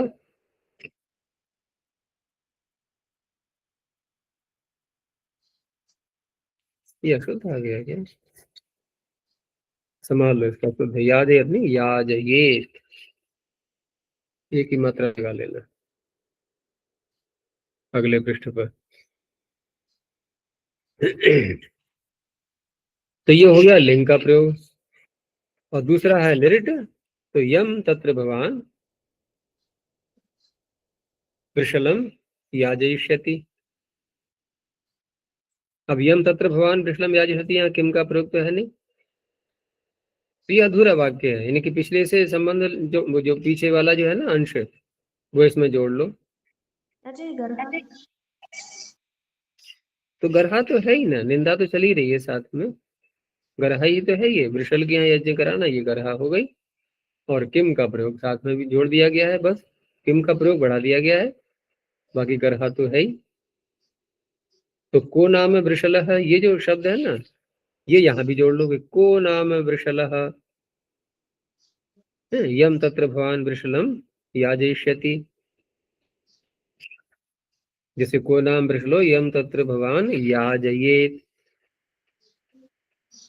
तो वृषल तो यहाँ दोबारा बोल दिया है इन्होंने, वैसे यम तत्र भगवान वृषलम याजेश्वरी, तो को नाम, को नाम जो है किम का प्रयोग तो लाना पड़ेगा वाक्य में, जी पड़ेगा साथ में। ऐसे ही कतरो, ये भी किम वृत्त हो गया, डतर डतम प्रत्यय करते हैं तो वो भी लिए जाते हैं। तो कतरो नाम कतमो नाम दोनों दिखा दिए एक साथ में, यम तत्र भगवान वृषलम याजयेत। ऐसी अगली क्रिया के साथ में जोड़ सकते हैं हम पूरा, ये कतरो नाम कतमो नाम यम तत्र भगवान वृषलम याजयिष्यति। अब पिछली बातें फिर दोहरा दी इन्होंने, याद स्मरण रहेगा कि भूते क्रियातिपत्तो वा लिंग, क्रिया की अतिपत्ति होगी तो फिर विकल्प से लिंग भी होगा भूतकाल में, लेकिन भविष्य में क्रिया की अतिपत्ति होगी तो नित्य ही लकार होगा। तो उसका दिखा दिया, को नाम वृषलो यम तत्र भगवान अयाजयिष्यत। अब अयाजयिष्यत के हम दो अर्थ कर सकते हैं, कैसे, यज्ञ कराया और यज्ञ कराएंगे, तो एक ही उदाहरण दे दिया है दोनों के लिए। भूत मानेंगे तो एक पक्ष में लिंग भी हो जाएगा जो पीछे हो चुका है। तो हम पिछले उदाहरण को हम जो है ना, ये जो पहला वाला वाक्य था, को नाम वृषलो यम तत्र भगवान याजयेत, तो इसको हम दोनों प्रकार से ले सकते हैं ना, कि क्रिया की अतिपत्ति हो भी सकती है इसमें, नहीं भी हो सकती है, भूतकाल वाले अर्थ में, कि कौन ऐसा वृषल है जिसके यहाँ आपने यज्ञ कराया। तो कराया में दो बातें होंगी, अब एक तो कराया अतिपत्ति नहीं हुई है, और एक अतिपत्ति हो चुकी है। तो अतिपत्ति हो चुकी है तो वहां याजयेत अथवा अयाजयिष्यत, इन दोनों का प्रयोग हो सकता है। और इसी को भविष्य काल में परिवर्तित कर दें हम, कि कौन ऐसा दुष्ट है जिसके यहाँ आप यज्ञ कराएंगे, ठीक है ना। तो कराएंगे यदि अतिपत्ति नहीं है तब तो याजयेत प्रयोग होगा, और यदि क्रिया की अतिपत्ति हुई है तो नित्य ही लिंग आएगा अयाजयिष्यत। अयाजयिष्यत के दो अर्थ बन जाएंगे। यद्यपि हम लोग परिश्रम बहुत कर रहे हैं सूत्रों में, जबकि ये ज्यादा कोई उपयुक्त नहीं है, अभी सब सामान्य ही है ये। आगे दिया अनवक्लिप्ति अमर्षयो अकिमृत्य भी। तो अकिमृत्य भी जब कहा गया है तो पीछे भी ऐसी शैली प्रयोग की है पाणिनि ने, कि अपी जब लगा देते हैं तो वहां पर ऐसा हो तब भी, ऐसा न हो तब भी। तो किम शब्द का प्रयोग करें तब भी और न करें तब भी, दोनों स्थितियों में लग जाएगा सूत्र ये। बस केवल अर्थ ऐसा होना चाहिए, उसमें भाव निकलना चाहिए कि अनवक्लिप्ति का भाव हो या अमर्ष का भाव हो। गर्हया अमिति निवृत्तम, यहाँ गर्हा नहीं है अब, तो अनवक्लिप्ति और अमर्ष का अर्थ खोल रहे हैं, अनवक्लिप्ति ही असंभावना, ठीक है ना, न होना, संभावना का न होना, असंभावना। और अमर्ष, मर्ष का न होना अर्थात क्षमा का न होना, अक्षमा, ये अमर्ष हो गया। तो किम वृत्ते अकिम वृत्ते च उपपदे अनवक्लिप्ति अमर्षयो हो धातु हो लिंग लृटौ प्रत्ययो भवतः। जैसे पीछे कहा था सभी लकारों का अपवाद है, तो वो बात यहाँ भी आएगी अब, कि सर्व लकाराणाम अपवादः। सूत्र में यहाँ पर अनवक्लिप्ति और अमर्ष का जो समास किया है, तो पूर्व निपात जो अल्पाच है उसका होना चाहिए था अमर्ष शब्द का, लेकिन अनवक्लिप्ति का पूर्व निपात किया है इन्होंने, जो कि बहुत अच वाला है। तो अब यहाँ पर थोड़ा विचार हुआ है ना। तो बहुवचः पूर्व निपातो लक्षण व्यभिचार चिह्नम। तो सूत्र लक्षण माने सूत्र, उसके व्यभिचार का ये द्योतक है। तो सूत्र का व्यभिचार क्या होता है भाई? कुछ ऐसी बात निकलेगी उसमें जो लगेगा कि ये तो नियम से विरुद्ध जा रही है। तो जैसे यहाँ पर अनवकृति अमर्ष दो शब्द हैं और एक है किम का प्रयोग होना और एक है नहीं, लकार भी तो है, लिंग और लिट। तो अनवकृति के साथ में लिंग जोड़ सकते हैं और अमर्ष के साथ में लिट जोड़ सकते हैं, लेकिन ये पूर्व निपात में थोड़ा व्यतिक्रम करके पाणिनि संकेत दे दिया कि यथासंख्य मत करना, तेन यथासंख्यम न भवति। तो अनवकृति का अर्थ क्या किया था? असंभावना। तो नावकल्पयामी उसी का पर्यायवाची दे दिया है न संभावयामी, एक शब्द और दे दिया न श्रद्धे। तीनों क्रियाओं से अर्थ क्या निकल रहा है? अनवक्लिप्ति है। मैं ऐसी कल्पना नहीं करता हूं, मुझे ऐसी संभावना बिल्कुल भी नहीं है।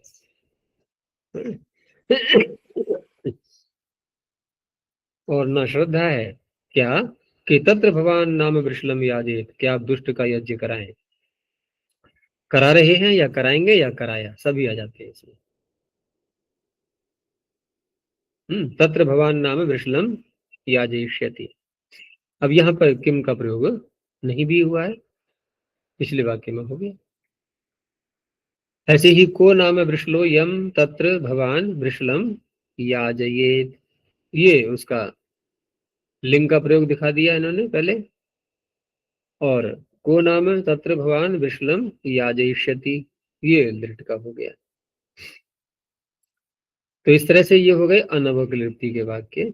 आगे अमर्ष के दिखाए न मर्शयामी तत्र भगवान विश्लम याजेत, मैं नहीं सहन करता ये, याजयिष्यति है। को नाम वृषलो यम तत्र भगवान याजयेत और याजयिष्यति। तो एक में किम का प्रयोग दिखाया, एक में नहीं दिखाया है। किमवृत्त और अकिमवृत्त दोनों प्रकार के उदाहरण हो गए। पीछे का दिखाया कि भूत विवक्षायाम तु क्रियातिपत्तो वा लृंग भवति भविष्यति नित्यम, बार बार ध्यान दिला रहे हैं ये। भविष्य में नित्य होगा, क्रिया की अतिपत्ति होने पर भूत में विकल्प रहेगा। तो नावकल्पयामी तत्र भगवान नाम विश्लम अयाजेष्यत। तो अयाजेष्यत का अर्थ हम दोनों प्रकार से लेंगे अब, यज्ञ कराया और यज्ञ कराएंगे, दोनों बातें।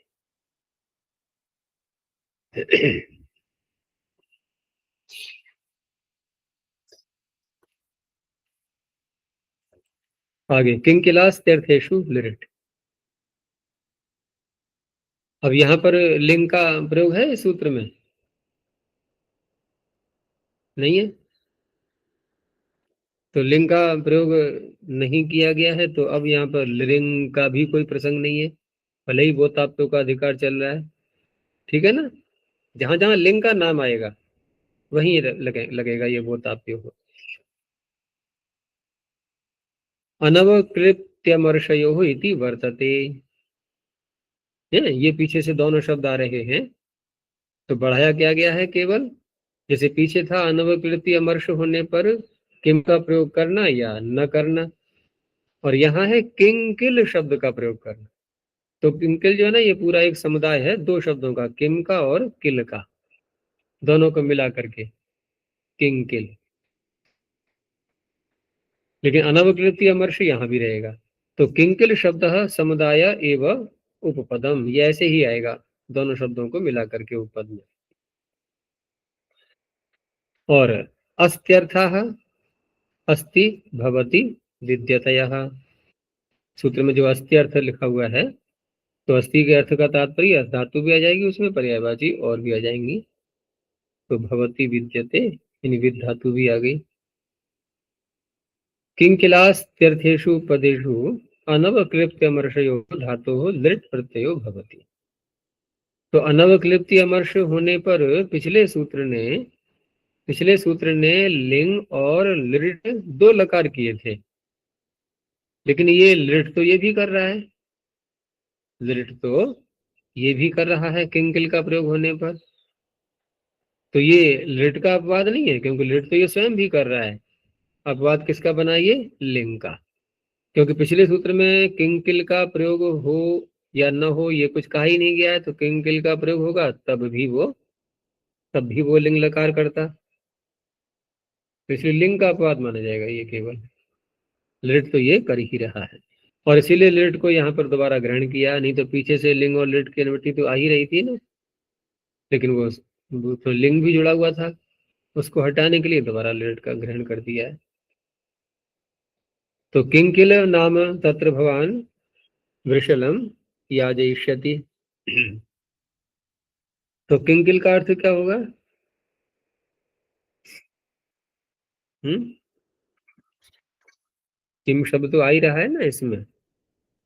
तो किंकिल जो है ना, एक प्रकार से जब अंदर एक क्रोध भरा हुआ होता है ना, उसको द्योतित करने के लिए होता है शब्द में। अंदर जो एक रोष विद्यमान है, तो उसका द्योतन करने का उसका वाचक ये किंकिल शब्द है। अर्थात मुझे बहुत बुरा लग रहा है, ठीक है ना। और वैसे भी अनवक्लिप्ति अमर्ष पीछे से ले ही रहे हैं यहाँ पर अनुवृत्ति के रूप में, तो भाव तो छिपा हुआ होना चाहिए, असंभावना और सहन न करना। तो किंकिल नाम तत्र भगवान वृषलम याजयिष्यति, ये हो गया लिट का प्रयोग।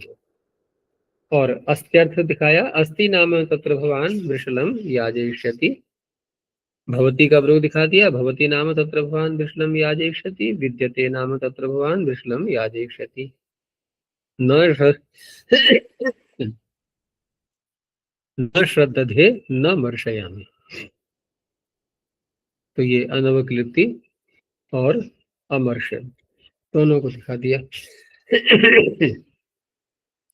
लिंग निमित्तम यह नास्ति, लिंग का निमित्त यहाँ नहीं है, तो फिर तेन लिंग न भवति, लिंग यहाँ होगा ही नहीं। अब अगले सूत्र में फिर आ गया लिंग, बार बार लिंग की भरमार है। तो जातु यदो लिंग, अब यहाँ पर वो विषय आ जाएगा पीछे वाला, लिंग लकार भी होगा फिर क्रिया की अतिपत्ति होने पर। अनवकृत्यमर्षयो इत्येव, यहाँ भी इसकी अनुवृत्ति ले रहे हैं, केवल शब्द बढ़ा दिए, जातु और यद, पीछे था किंकिल शब्द।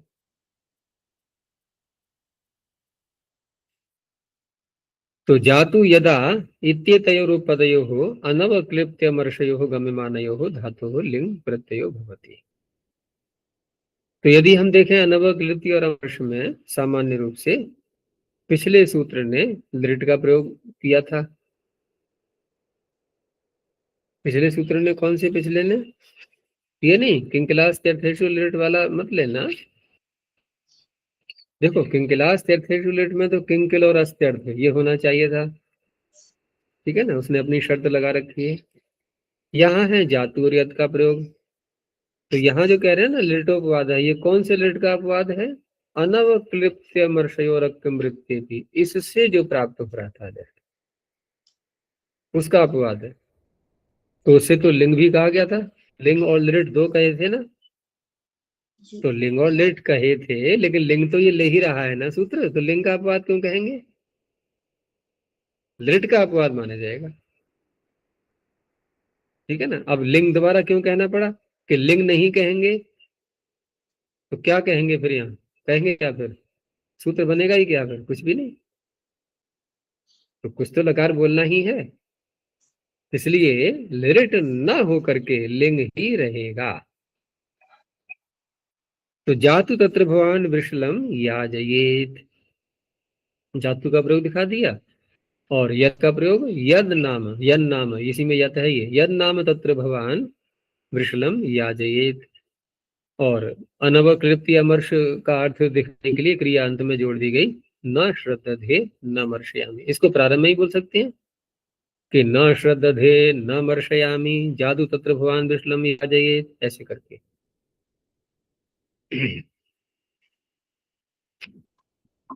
आगे इसमें एक वार्तिक दिया है कि जातु यदोर लिंग विधान है, यदा यद्यो उपसंख्यानम, यदा और यदि, सूत्र ने किनका ग्रहण किया उपपद में? जातु और यत का। इन्होंने दो और बढ़ा दिए, यदा और यदि, तो इनको और ले लेना है बस। तो यदा भवद्विधः क्षत्रियम याजयेत्, यदि भवद्विधः क्षत्रियम याजयेत् न श्रद्धे न मर्शयामि। और पीछे वाला विषय भी आ गया यहाँ के क्रियातिपत्तो भूते वा लिंग भविष्यति नित्यम। ठीक है ना, ये तो बात स्पष्ट है ही अब, क्योंकि लिंग का यहाँ निमित्त जातु यत का प्रयोग है, तो क्रिया की अतिपत्ति होने पर लिंग भी हो जाएगा, भूत में विकल्प से होगा, भविष्य में नित्य हो जाएगा। आगे यच्च यत्रयोः अनवक्लिप्त्यमर्षयोः इत्येव, यहाँ भी वही तात्पर्य चल रहा है और आगे भी जाएगा ये कि यच्च यत्र इत्येतयोरुपपदयोः अनवक्लिप्त्यमर्षयोः गम्यमानयोः धातोर् लिंग प्रत्ययो भवति। तो क्योंकि पिछले सूत्र से लिंग लिया है इन्होंने यहाँ पर, और पिछला सूत्र भी लिट का अपवाद था, क्यों? अनवक्लिप्ति अमर्ष के अर्थ में कर रहे हैं ये सूत्र, इसलिए तो ये भी ऐसा ही हुआ, फिर ये भी लिट का ही अपवाद बना, लिंग का विधान तो कर ही रहा है ये। तो लिट किससे प्राप्त हो रहा था यहाँ पर? कौन से सूत्र से? हाँ, उसी से प्राप्त हो रहा था। आगे प्रश्न ये बना कि जातु और यत पिछले सूत्र में आपने ग्रहण किया है, उसी में यच यत्र और बढ़ा देते, क्योंकि नई बात तो यहाँ है नहीं कोई और भी। अनवक्लिप्ति अमर्ष अर्थ भी आप ले रहे हो, तो चार शब्दों का एक साथ द्वंद्व समास करके प्रयोग कर सकते थे। फिर भी सूत्र बनाया है इसलिए कि आगे यच यत्र की अनुवृत्ति ले जानी है। यद्योग भाग उत्तरार्थ यथा संख्यम नेष्यते, यथा संख्य यहाँ करना नहीं है। तो यच्च तत्र भवान वृषलम याजयेत, यत्र तत्र, यत्र का प्रयोग दिखाना, तत्र तो अलग से है, तत्र पिछले वाक्य में भी है। यत्र तत्र भवान वृषलम याजयेत, और क्रियातिपत्तो यथायथम, यथायथम से तात्पर्य क्या ले रहे हैं ये कि भूतकाल है तो विकल्प से, भविष्य काल है तो नित्य। ये हो गया यथायथम लिंग भवति। आगे गर्हायाम च, अब साथ में गर्हा भी जुड़ गई है, और अनवकृत्य अमर्ष तो चल ही रहा है। तो अनवकृत्य अमर्षयो हुई निवृत्त, नहीं नहीं समाप्त हो गया ही। हाँ, तो क्यों गर्हा आ गई ना, निंदा आ गई अब तो अनवक्लिप्त अमर्षयो हुई निवृत्तम, तो गर्हा है निंदा कुत्सा क्योंकि गर्हा शब्द जो सूत्र में है ना, गर्हायाम, ये गर्हा उपपद रहते हुए ऐसे अर्थ नहीं है, विषय सप्तमी है। तो विषय सप्तमी है तो गर्हा के पर्यायवाची अन्य भी, वो सब अर्थ आ जाएंगे इसमें। वाक्य से ये अर्थ निकलना चाहिए, कोई शब्द ऐसा हो जो गर्हा को बताने वाला हो। तो गर्हा निंदा कुत्सा इत्यर्थांतरम यच्च यत्र इत्येतयोरुपपदयोः धातोर् लिंग प्रत्ययो भवति गर्हायाम गम्यमानायाम। तो इस तरह से गर्हा गम्यमान यदि होगी और यह चित्र का वाक्य में प्रयोग हो रहा है, तो अन्य कोई भी लकार नहीं आएगा। सर्व लकाराणाम अपवाद, सभी लकारों का अपवाद कौन सा प्रत्यय आएगा? लिंग आएगा।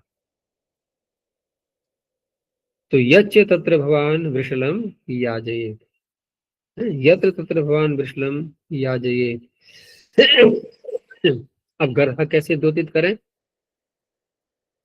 तो अगला वाक्य गर्हा को बता रहा है कि आप कैसे हैं, जो आप वृषल के यहाँ यज्ञ कराने का विचार कर रहे हैं या किया या करेंगे, आप हैं कैसे? कि आप एक तो रिद्ध हैं बहुत, रिद्ध माने ऐश्वर्य से युक्त, कोई कमी नहीं है समृद्धि की कि भाई मुझे दक्षिणा चाहिए तो मैं गलत काम भी कर लूंगा क्योंकि मेरे यहाँ गरीबी आ रही है, मैं भूख से मर रहा हूँ, ऐसा भी नहीं है।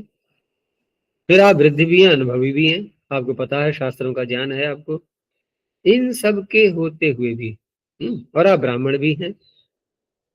तो ब्राह्मण को ब्राह्मण के जो विधान है, नियम है, शास्त्रों के अनुसार उनका पालन करना चाहिए। तो ऐसी स्थिति होते हुए भी आप जो ऐसा कर रहे हैं क्रिया, तो यही निंदा का विषय बन गया। तो वृद्धो वृद्ध सन ब्राह्मण गर्हामहे अहो अन्याय्यम एतत्। अब लिंग का प्रयोग किया जा रहा है, तो क्रिया की अतिपत्ति होने पर वही बात आ गई, यथा यथम, भूत में विकल्प से, भविष्य में नित्य, लिंग भवति।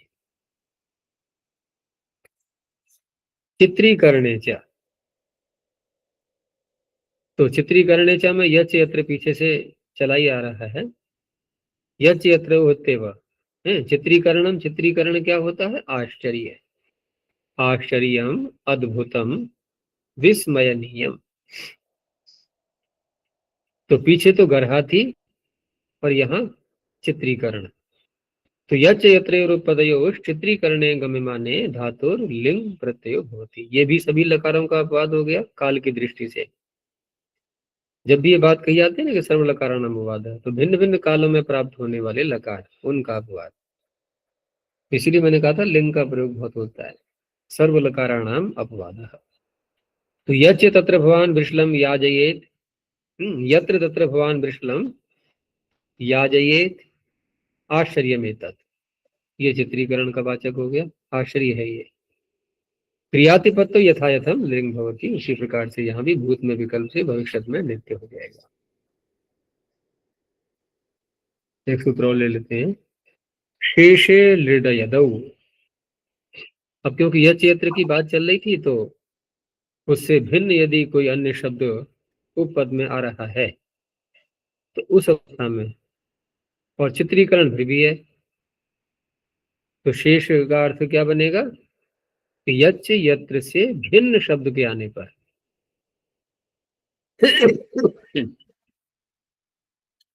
तो यच यत्राभ्याम अन्यत्र चित्रीकरणम शेषः,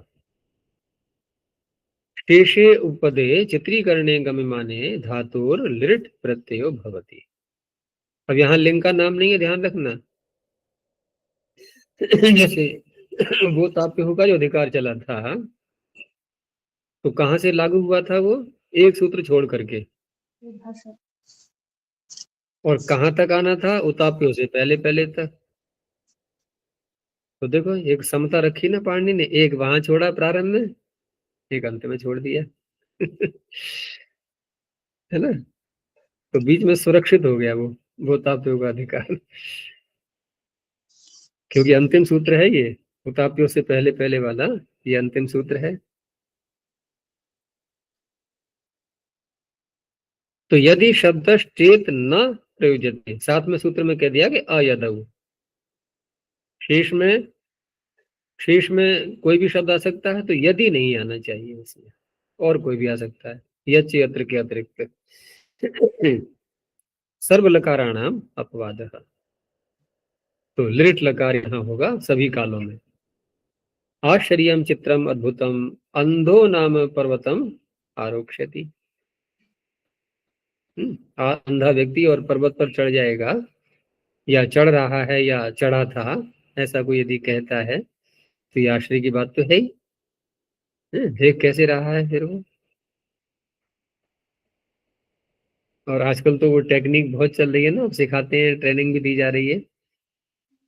हाँ, पतंजलि में भी वो आए थे, क्या नाम है उनका, नाम भूल रहा हूँ मैं। तो बच्चों को एकाग्रता का अभ्यास करवा करके, और बड़ा आश्चर्य लगता है, आश्चर्य का ही विषय चल रहा है यहाँ पर। तो कि आंख में पट्टी बांध करके, और सामने क्या है ये सब दिख रहा होता है उनको, किसी कागज पे क्या लिखा है वो दिख रहा होता है। देखा है वो वीडियो? जी। हाँ, तो फिर अंधा व्यक्ति पर भी चढ़ जाएगा, उसमें क्या बात है। लेकिन आश्चर्य तो है ही, सामान्य दृष्टि से देखें तो सामान्य लोगों को तो आश्चर्य ही लगेगा। और बद्रना में व्याकरण, तो उन्होंने एक इंद्रिय का वहां पर केवल दिखाया है अब तक, आंख का। लेकिन अन्य इंद्रियों में भी तो ये शक्ति आ सकती है, अन्य में भी आ सकती है। तो फिर कर्ण में यदि आ जाए, श्रोत्र में, तो बधिर व्यक्ति व्याकरण भी पढ़ लेगा, उसमें क्या है। पढ़ लेगा मतलब सुन लेगा। यहाँ अध्यक्षते का अर्थ पढ़ना नहीं है कि आंख से पढ़ रहा है पुस्तक, क्योंकि अध्ययन के अर्थ सभी प्रकार से निकाल सकते हैं ना, पुस्तक पढ़ना भी अध्ययन है, ठीक है ना, और दूसरा गुरु पढ़ा रहे हैं और शिष्य सुन रहे हैं तो वो भी एक अध्ययन है। अब क्योंकि बधिर की बात जब आ रही है तो यहाँ पर सुनना वाला अर्थ लेंगे। तो बधिर नाम व्याकरण अध्यक्षते, ये आश्चर्य हो गया। तो इस तरह से यहाँ पर काल कोई भी हो, अध्यक्षते का हम अर्थ केवल पढ़ेगा ऐसा ही नहीं करेंगे, पढ़ा था या पढ़ रहा है या पढ़ेगा, दोनों। तो ये तीनों कालों में। अयदौ इति किम, तो यदि प्रयोग कर दिया तो फिर ये सूत्र का विषय ही नहीं रहा। आश्चर्यम यदि स भुंजीत, यदि सो अधीयीत, तो वहां पर फिर ये लिंग का प्रयोग हो गया। और लिंग अच्छा, निमित्ता बधिरो भावाद, नाम हम्म, बधिरो नाम व्याकरण अध्येष्यते, यहाँ इंग धातु का यहाँ पे हमने अध्ययन मतलब सुनना ये अर्थ लिया। तो अंधो नाम पर्वतम आरोक्ष्यति का आरोहण न करके केवल देखना।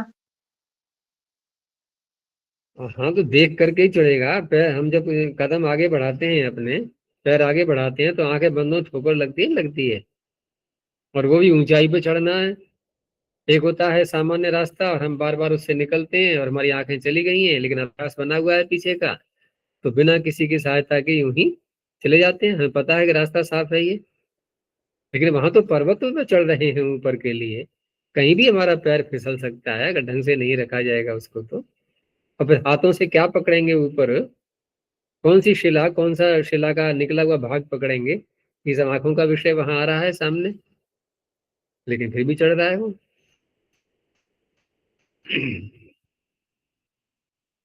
तो लिंग निमित्ता भावाद यह लिंग न भवती, लिंग यहाँ पर होगा नहीं। बस यहीं तक रखते हैं।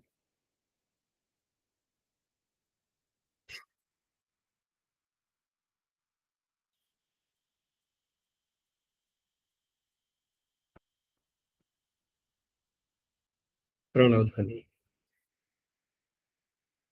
ओ,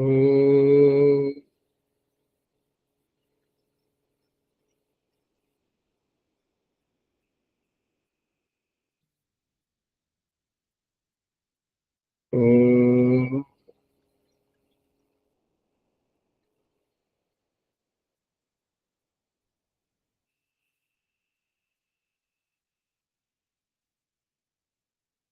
ओ,